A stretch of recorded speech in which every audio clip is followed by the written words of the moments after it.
C'est une pêche étonnante, intense, spectaculaire et parfois dangereuse.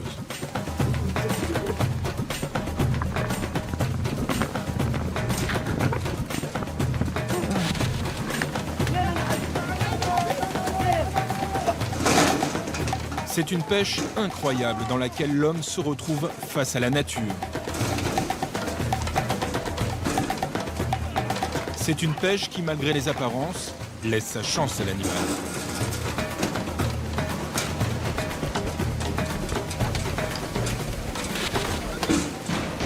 C'est une pêche qui, depuis 100 ans, n'a quasiment pas changé. Des bateaux que l'on appelle les canneurs, des hommes, des hameçons, des cannes en bambou et des poissons qui volent.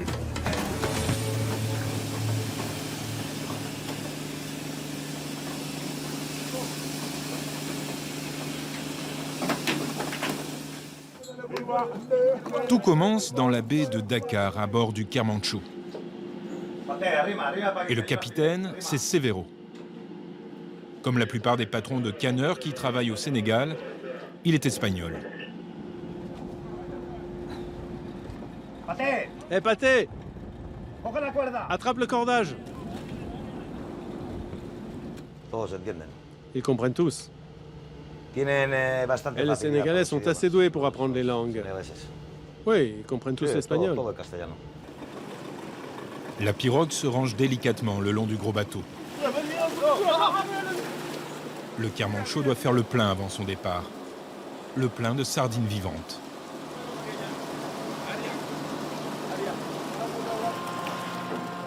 À bord du canneur, elles sont entreposées dans des viviers où l'eau de mer circule en permanence.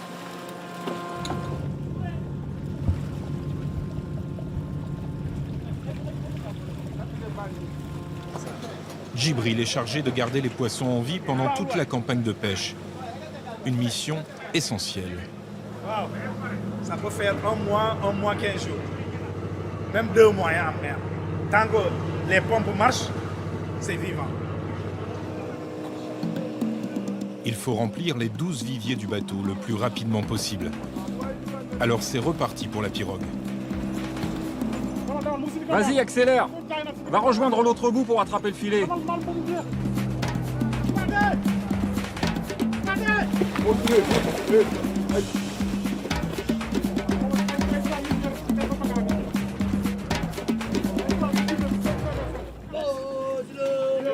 Pendant 2 ou 3 jours, de l'aube au coucher du soleil, les piroguiers ne vont pas cesser de traquer les sardines.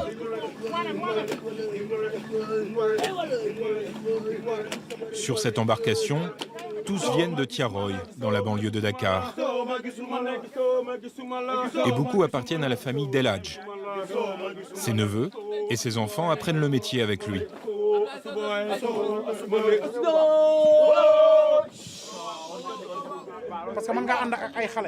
Tu peux être aidé par des jeunes. Si tu les guides bien dans leur travail, il n'y a aucun problème. Et s'il y a beaucoup de gens à bord, c'est surtout pour que ça aille plus vite. Allez vite, car les marins du Kermanshah sont pressés de partir pêcher au large. C'est comme partir à la chasse. Si tu vas à la chasse, tu veux chasser beaucoup de gibier. Donc si on va à la mer, on veut pêcher beaucoup aussi. C'est notre rentabilité. Pêche beaucoup, gagne plus. Pêche beaucoup, gagne moins. Les viviers sont pleins. Dakar, la grande ville, disparaît bientôt. Un dernier regard sur l'île de Gorée. Direction plein nord. Car le Kermanshah a un rendez-vous en haute mer. Mais il faut aller loin, à plus d'1 jour de route. Djibril était parti dans la vie pour suivre des études supérieures. Mais voilà, il a dû gagner très tôt l'argent de la famille. C'est le destin peut-être. Parce que quand j'étudiais, je ne me disais pas que je serais un marin. Pour moi, je serais fonctionnaire. Bureaucrate, c'est le destin. Ma chance est à la mer. J'ai tout fait grâce au temps. La maison, Les villas, les bâtiments, tout ce que j'ai, c'est à cause du thon.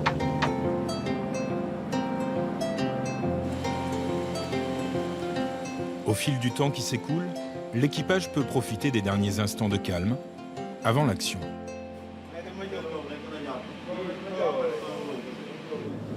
Tandis qu'on approche de la zone de pêche, les hommes scrutent l'océan à la recherche d'oiseaux. À la passerelle, Severo, le capitaine, vient de repérer quelque chose. Pas à l'œil, non, mais avec des radars surpuissants, capables de repérer une mouette à 5 km. Quand il y a une forte concentration d'oiseaux, cela veut dire qu'il y a du poisson, il y a du thon. Normalement, c'est du thon. Ces appareils sont super importants.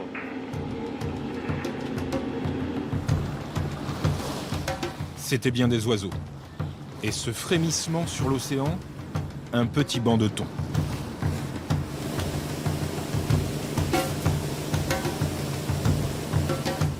Le Kermancho passe à l'attaque. Opération incontournable pour la pêche, le jet d'eau permanent. Il est censé brouiller la vue des thons qui se jettent sur les appâts, les fameuses sardines vivantes pêchées à Dakar. Encore faut-il qu'ils aient de l'appétit.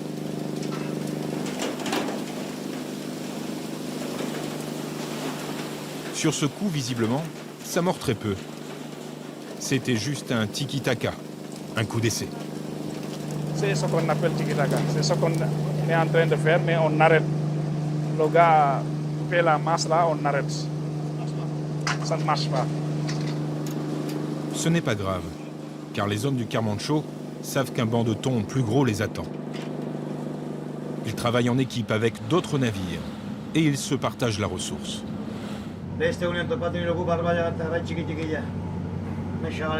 Pour être plus sûr que sa conversation sur la radio reste secrète, Severo parle en basque.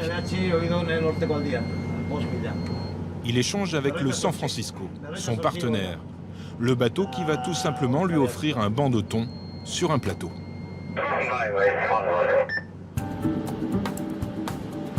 Car lui doit rentrer à Dakar, les cales pleines.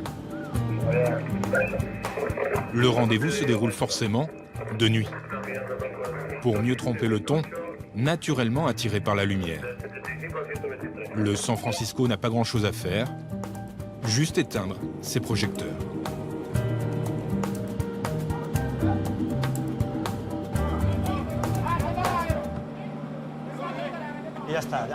Voilà, c'est fait. C'est nous qui avons le banc de thon. Lui a éteint ses lumières, nous on a mis les nôtres et le poisson est venu chez nous. Et le thon court déjà le long des flancs du bateau. Les taches sur les sonars le confirment, le banc est bien là. Les hommes d'équipage, eux, retrouvent un frère ou un ami lors de cette brève rencontre en haute mer. Et Abdou, il vient manger le poisson? Réponse mitigée, on verra ça demain.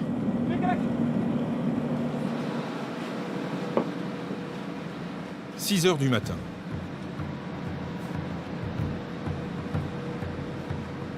Une casquette pour se protéger les yeux.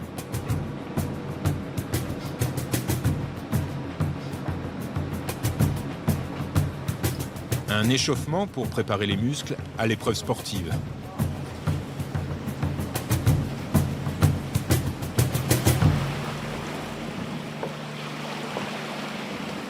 Le principe de cette pêche est simple. Tous les matins, les thons ont faim. Alors on les attire avec un petit déjeuner qui frétille encore.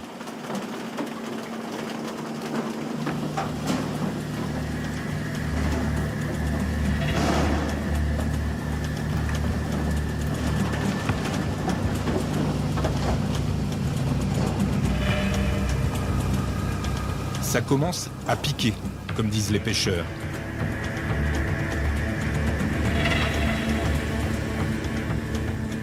Un spectacle impressionnant, mais respectueux de la nature aussi. Les canneurs ne raflent pas des bancs entiers en quelques secondes comme les grands filets. Et seuls les thons adultes viennent mordre à leur hameçon. Tiens, voilà des patous d'eau, une espèce qui peut fréquemment peser plus de 40 kilos. Ceux-ci, impossible de les remonter au bout d'une canne en bambou.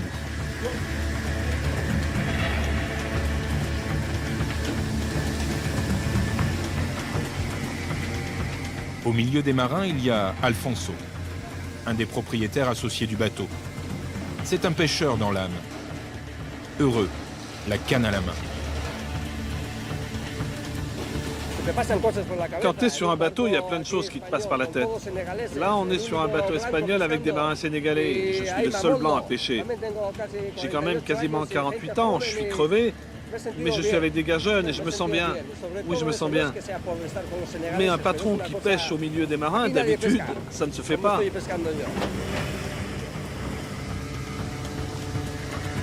Mais très vite, le rythme baisse. Quelques tonnes de thon dans la matinée. Il s'agit d'une récolte, somme toute moyenne. Il peut y avoir plein de poissons autour du bateau et tu ne pêches pas. Si le poisson ne veut pas manger, il n'y a rien à faire. C'est une pêche sélective, artisanale, avec l'hameçon. Dans 1000 millions d'années, si on continue à pêcher comme cela, il y aura encore du thon dans la mer. Dans cette technique, l'intérêt du pêcheur n'est pas de tout prendre en une fois, mais de prélever, chaque matin, un petit pourcentage.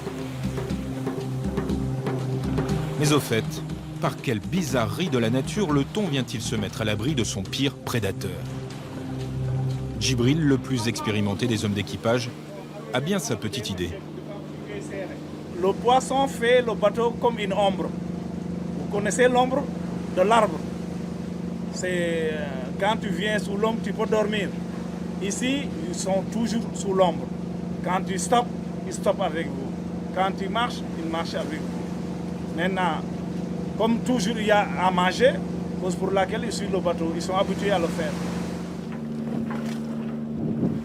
Parfois, le bateau hisse ses voiles et dérive lentement pour s'adapter au rythme de l'animal. En attendant d'attirer de nouveaux thons qui viendront petit à petit rejoindre le banc pour le grossir.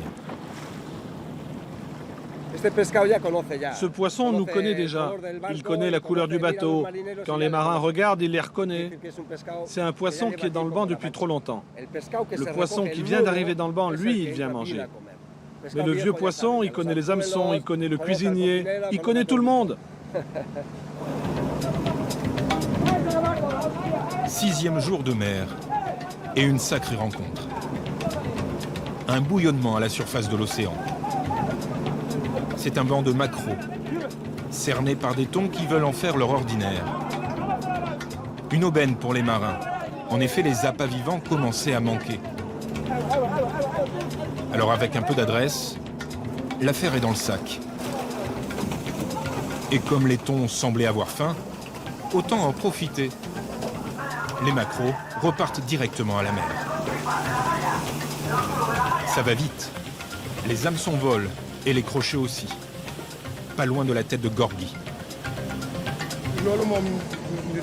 C'est vrai qu'il y a des dangers. C'est à chacun de faire attention, de prévoir, de savoir manier les hameçons et de savoir où se mettre quand on les lance.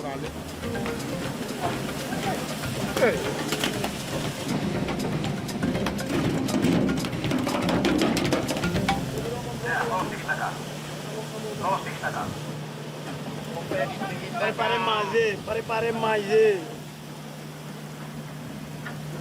J'ai bouillé.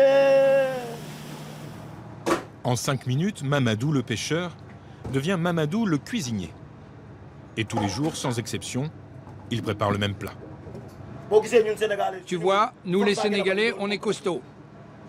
C'est parce qu'on mange souvent du riz et du poisson. Le thiéboudienne, le plat national sénégalais. L'unique repas de la journée pour tous les marins du Kermanshah, car nous sommes en période de Ramadan.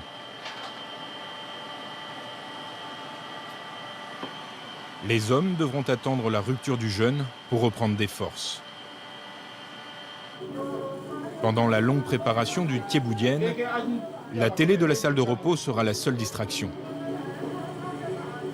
Gorgui, le benjamin de l'équipage, ne souffre pas de devoir pêcher le ventre vide. Au village, c'est plus difficile de jeûner parce qu'on ne fait rien. Quand tu travailles comme ici, il n'y a pas de problème, tu ne sens même pas la fatigue. Alors que quand tu ne fais rien, tu penses tout le temps à la nourriture et à la soif. Mais là, ça ne pose aucun problème. 18 assiettes, 18 parts égales, préparées par Mamadou. Comme pour mieux marquer la communion entre ces hommes qui passent plus de 250 jours par an sur l'océan.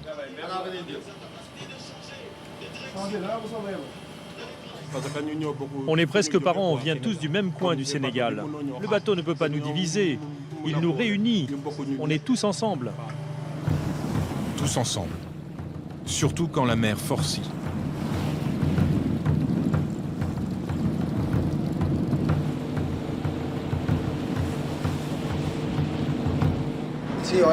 Oui, aujourd'hui, il y a vraiment du mauvais temps, il fait mauvais. Il y a un gros vent d'est.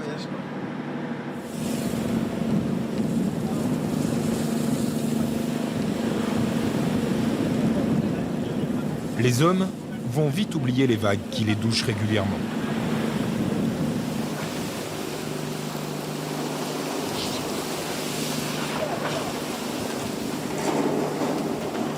Djibril et tous ses copains sentent que c'est un jour de grosse pêche.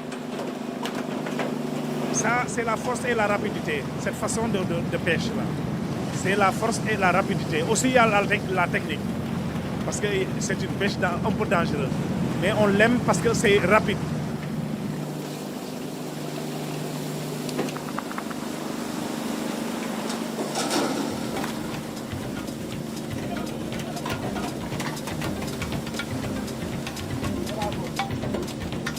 Et surprise, une rareté se profile au bout des cannes. Des albacores et des gros.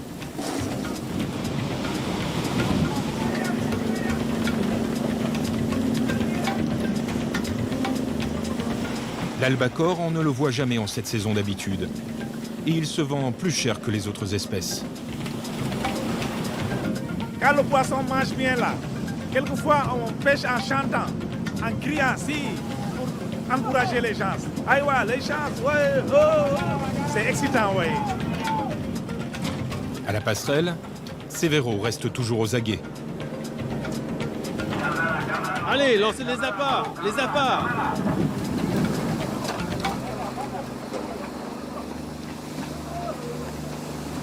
Dans la mer déchaînée, le rythme des prises faiblit à peine. À la fin de la journée, 28 tonnes de thon auront disparu dans les cales. C'est une pêche exceptionnelle.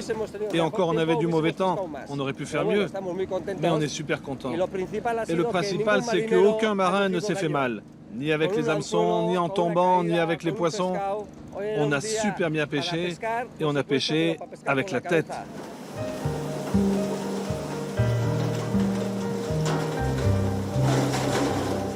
Les hommes du Kermancho travaillent dur.